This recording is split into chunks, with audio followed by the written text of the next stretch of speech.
m'appelle Don Dodo. Mon équipe et moi, on a été à la Tohu pour une petite visite. On a su que la Tohu a été construite en 2004 avec des matériaux recyclés. C'est ça qui nous a donné l'idée du film.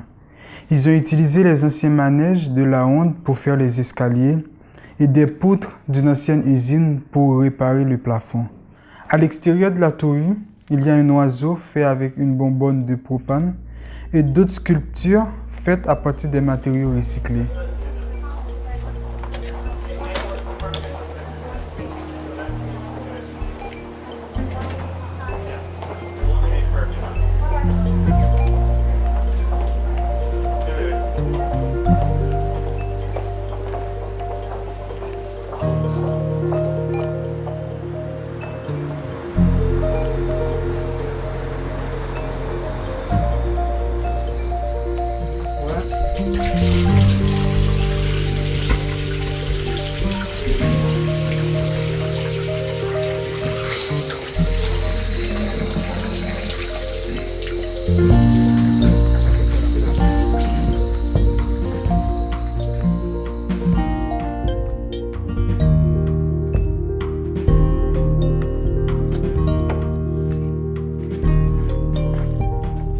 Je m'appelle Nicolas Desormeaux, je suis artiste de la récupération depuis 2014, pardon. Donc je récupère des objets que je trouve dans la rue, puis je leur donne une deuxième vie sous une autre forme.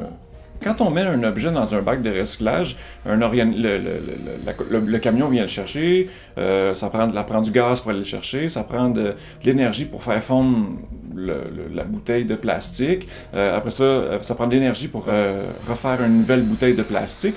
Tandis que moi, je fais ce qu'on appelle la revalorisation. En anglais, c'est upcycling.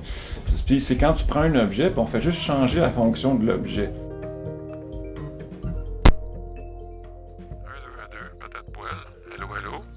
Ça fonctionne. Un commis est demandé à la rangée 22. Un commis à la rangée 22. Ma philosophie environnementale, ça fait partie des 3 RV. T'sais, le premier des R, c'est de réduire, recycler, revaloriser. Le recyclage, on l'a très bien compris. La revalorisation, on est en train de le faire. Mais ça reste que le premier des R, c'est réduire. Puis à la base, ce qu'on réduit, on n'a pas besoin de le jeter, de le recycler ou de le revaloriser. Fait que moi, je suis ce qu'on appelle simplicité volontaire. Avec ma copine, on s'est loué dans un appartement pas trop grand, parce que nos 2 ateliers là, on a 4 fourchettes, on a 4 couteaux. Quand la vaisselle est sale, c'est grand de même, je veux dire. Donc, mon approche écologique, c'est de réduire à la base ma consommation. Puis ce que je suis pas capable de réduire parce que je suis obligé de vivre, il faut que j'achète du papier de toilette, il faut que j'ai plein de choses qu'on est obligé de faire. Ben là, on va le recycler ou on va le revaloriser. Puis je vais donner l'exemple de ça. Je vais inviter les gens à la réduction à la base. Puis ensuite, la revalorisation et en dernier au recyclage.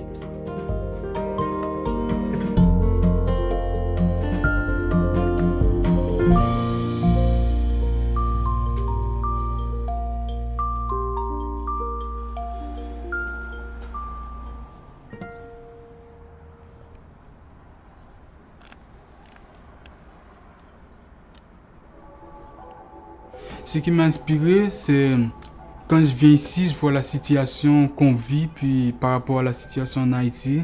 Puis je vois en Haïti, on a beaucoup de créativité, puis ici, on jette tout ce qu'on a après l'avoir utilisé 2 ou 3 jours. Puis je dis, en Haïti, après 2 ou 3 jours, on essaie de créer d'autres choses avec cet objet-là pour qu'on puisse le réutiliser. C'est ce qui m'a inspiré.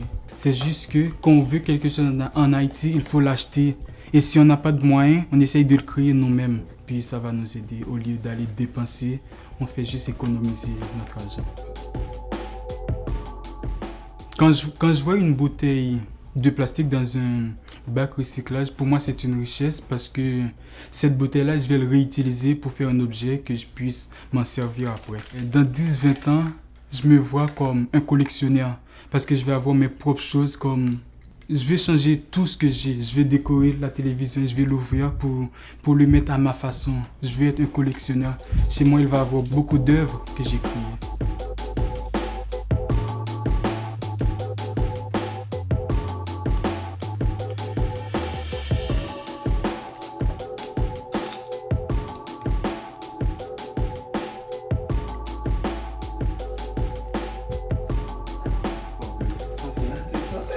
Santé.